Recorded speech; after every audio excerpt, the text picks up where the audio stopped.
Bitcoin आजकल फिर से सुर्खियों में है।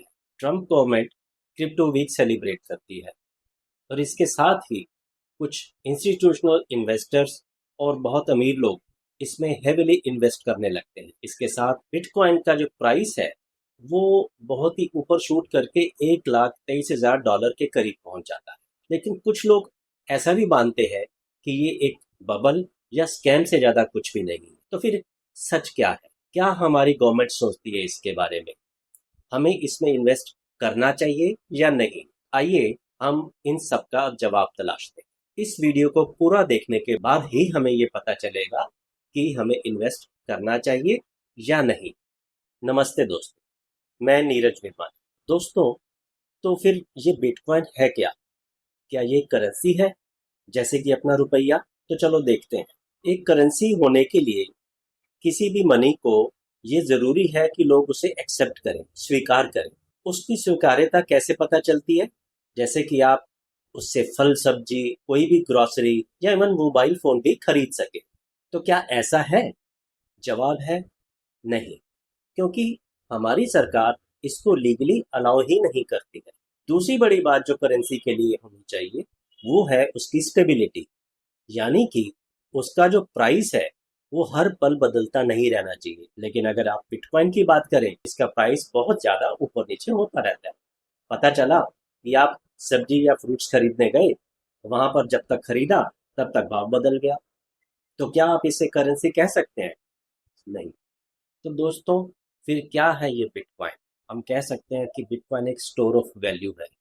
मतलब ये एक ऐसा असेट है जो इन्फ्लेशन को भी बीट करके अपनी वैल्यू बनाए रखता है टाइम बीतने के साथ भी। इसीलिए इसको कुछ लोग डिजिटल गोल्ड भी कहते हैं। हमारी सरकार इसको वर्चुअल डिजिटल असेट का नाम देती है। दूसरे फिजिकल असेट्स जैसे रियल एस्टेट या गोल्ड की तरह इसका अपना कोई यूज नहीं होता। जैसे आप सोने से गहने बना सकते हैं, रियल एस्टेट में जैसे रेजिडेंशियल, कमर्शियल या इंडस्ट्रियल यूजेस हैं। साथ में इसमें रेंटल इनकम भी मिलती रहती है। बिटकॉइन का ऐसा कोई यूज नहीं है। इसको कह सकते हैं कि ये सिर्फ एक डिजिटल एंट्री है हमारे कंप्यूटर सिस्टम या मोबाइल फोन पर। लेकिन हमारे देश की सरकार बिटकॉइन या क्रिप्टो के लिए इतनी नेगेटिव क्यों है? अभी तक हमारे देश ने बिटकॉइन या किसी भी क्रिप्टो को लीगल स्टेटस नहीं दिया, लेकिन इसकी ट्रांजैक्शंस पर कोई बैन नहीं है। दूसरी तरफ हमारी सरकार इनकी ट्रांजैक्शंस पर निगरानी जरूर रखे हुए है। वो कैसे? 1% टीडीएस लगा करके इन ट्रांजैक्शंस पर। अब सवाल तो फिर भी वही बना हुआ है कि हमारी सरकार इसको रिकॉग्नाइज क्यों नहीं करती। इसका सबसे बड़ा रीजन है कि उसका कंट्रोल खत्म हो सकता है या डाइल्यूट हो सकता है अपने देश की अर्थव्यवस्था या बैंकिंग सिस्टम पर।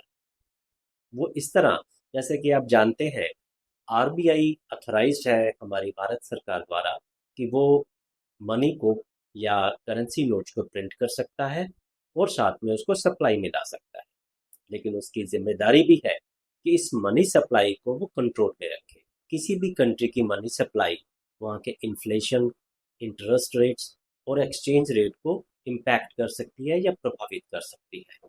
जबकि बिटकॉइन, आरबीआई या हमारी सरकार का कोई कंट्रोल नहीं। अगर देश की एक बड़ी पॉपुलेशन क्रिप्टो पर शिफ्ट होना शुरू कर देती है तो वहाँ की बैंकिंग और वहाँ की अर्थव्यवस्था पर एक बुरा प्रभाव पड़ता है और वो डिस्टेबिलाइज हो सकती है, जो कि एक बहुत खतरनाक स्थिति पैदा कर सकती है किसी भी देश के लिए। क्रिप्टो या बिटकॉइन का इस्तेमाल कुछ आपराधिक गतिविधियों में भी पाया गया, जैसे कि money laundering, terror funding, drugs trafficking, child sexual abuse, betting या गैम्बलिंग। इन सब के बावजूद लोग इतने दीवाने क्यों हैं बिटकॉइन के पीछे? वो बहुत से तर्क देते हैं, जैसे कि बिटकॉइन बहुत लंबे समय से ओवरऑल अच्छे रिटर्न्स दे रहा है जो कि इन्फ्लेशन को बीट कर सकता है। लोग इसकी वजह बिटकॉइन की लिमिटेड सप्लाई या उस कहिए कि उसकी शॉर्टेज को बताते हैं, और उसकी वजह है उसकी माइनिंग प्रोसेस जो बहुत ही ग्रूलिंग है, जिससे एग्जिस्टेंस में आते हैं बिटकॉइंस। दूसरी वजह वो ये भी बताते हैं कि कोई भी गवर्नमेंट जितना चाहे, जब चाहे, अपने लीगल टेंडर या करेंसी नोट्स प्रिंट कर सकते हैं, जिससे कि इन्फ्लेशन इंक्रीज होता है, या हम कह सकते हैं कि महंगाई बढ़ जाती है। लेकिन बिटकॉइन के साथ ऐसा नहीं है, क्योंकि वो उसके कंट्रोल में नहीं है। तीसरा रीजन वो बताते हैं, जो बिटकॉइन का डेटाबेस है वो ब्लॉकचेन टेक्नोलॉजी पर डिपेंडेंट है, जो कि डिसेंट्रलाइज्ड है, पूरी तरह से वेरीफाएबल है, और वो पब्लिक में है। इस वजह से वो उस सिस्टम को सिक्योर सिस्टम मानते हैं। इसके अलावा एक तर्क और है जो मैं कहना चाहता हूँ, वो है उनका फोमो, यानी कि मैं पीछे ना रह जाऊं। अब आप जानते हैं कि अल्ट्रा रिच लोग और कुछ institutional investors billions of dollars इसमें इन्वेस्ट कर रहे हैं। साथ में वो हमारे चौधरी अंकल मिस्टर ट्रम्प अपने अमेरिका को crypto capital of the world declare कर देते हैं। तो भाई साहब, बनता है लोगों का लाइन में लग जाना इसमें इन्वेस्ट करने के लिए। सो फ्रेंड्स, डुबकी मारने से पहले, मेरा मतलब इन्वेस्टमेंट करने से पहले, आप जरा इन पॉइंट्स पर गौर जरूर फरमाइएगा। पहला पॉइंट क्या है, इसका बहुत ही ज़्यादा वोलाटाइल प्राइस। आप जानते हैं कि ट्रम्प और एलोन मस्क जैसे अगर इसके बारे में छींकते भी हैं, तो इनका प्राइस बिटकॉइन और किसी भी क्रिप्टो का ऊपर नीचे हो जाता है। ये हम सब जानते हैं कि इनके अपने बिजनेस इंटरेस्ट हैं। और सबसे बड़ी बात जो मुझे लगती है वो ये कि इतने बड़े जो इन्वेस्टर्स हैं, किसी भी दिन चाहेंगे वो अपना पूरा का पूरा पोर्टफोलियो बेच करके निकल लेंगे, और हम लोग जो आम इन्वेस्टर्स हैं वो अर्श से फर्श पर नजर आएंगे। जो 2021 में बिटकॉइन 30% एक ही दिन में नीचे आ गया था, जैसे ही चाइना ने डिक्लेयर किया था कि वो बिटकॉइन की माइनिंग बंद कर रहा है। और आप ये भी नहीं भूले होंगे, इथेरियम का प्राइस 60% डाउन चला गया था अपने पीक से 2022 की बियर मार्केट में। दूसरे, बिटकॉइन की अपनी कोई इंट्रिंसिक वैल्यू नहीं है। जैसे कि आप किसी कंपनी के शेयर्स रखते हैं तो आपको डिविडेंड इनकम मिलती रहती है, और अगर आपके पास रियल एस्टेट है तो उसमें आप रेंटल इनकम जनरेट कर सकते हैं। बिटकॉइन ऐसी किसी तरह की इनकम जनरेट नहीं कर सकता। और जो इससे बड़ी बात नजर आती है मुझे इसमें, वो ये कि ये किसी भी तरह की प्रोडक्शन में शामिल नहीं होता, यानी कुछ प्रोड्यूस नहीं करता। और इस तरह से ये हमारे देश की किसी आर्थिक डेवलपमेंट में या जीडीपी ग्रोथ में इसका कोई रोल नहीं है। बिटकॉइन की वैल्यू या किसी भी क्रिप्टो करेंसी की वैल्यू डिपेंड करता है लोगों के सेंटिमेंट्स पर, और आप जानते हैं सेंटिमेंट्स का कोई लॉजिक नहीं होता। एक और रिस्क वो है कस्टोडियल रिस्क। अगर आप अपने अकाउंट की प्राइवेट कीज लूज कर देते हैं तो आपको किसी भी क्वार्टर से कोई हेल्प नहीं मिल सकती, ना ही क्रिप्टोज के एक्सचेंज से, और ना ही गवर्नमेंट के किसी इंस्टीट्यूशन से। इसके ऊपर एक्सचेंज के हैक होने का खतरा हमेशा बना रहता है, और साथ में किसी भी तरह का स्कैम हो सकता है या किसी भी तरह का फ्रॉड हो सकता है इन एक्सचेंज के द्वारा।